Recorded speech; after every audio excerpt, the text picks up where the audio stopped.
Is India a great country? तो उसमें problem क्या है? इस देश में बात करने के लिए और लिखने के लिए तो पूरी आजादी मिलती ही है। क्रिकेट में टेस्ट मैच, वनडे मैच, 2020 सब में इंडिया ही टॉप पे है। Unity in diversity. जात, मजहब, समुदाय भले ही अलग हो, फिर भी हम सब एक ही हैं।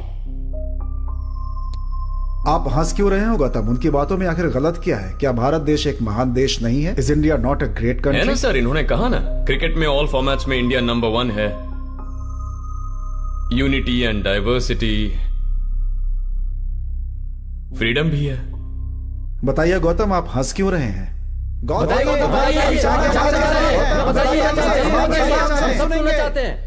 India is not the greatest country in the world. आप कह रहे हैं इंडिया एक आजाद देश है। क्यों? America, England, Norway, New Zealand, France, Denmark, Spain, Italy, ये सब भी तो आजाद देश हैं। इंडिया के इर्द गिर्द 108 देश हैं जो आजाद है। इंडिया सबसे ग्रेट कंट्री है, यह कहने के लिए आपके पास कोई सबूत है क्या? इंडिया की पूरी प्रॉपर्टी के वैल्यू का 58% पॉपुलेशन के सिर्फ 1% लोगों के पास है। अगर पूरी दुनिया को मिलाकर गिनती करें तो हर 3 गरीब लोगों में 1 इंसान भारतीय है।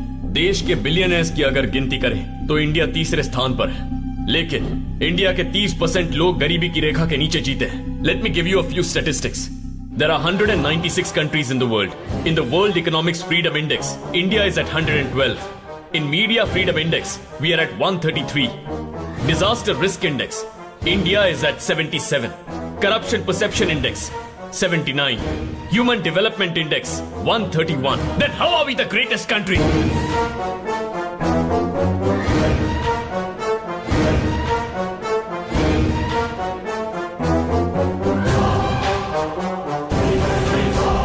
था जब हमारा देश सबसे महान था, न्याय को सबसे ऊपर मानता था, धर्म के लिए संघर्ष करता था, आजादी के लिए जीवन त्याग देता था।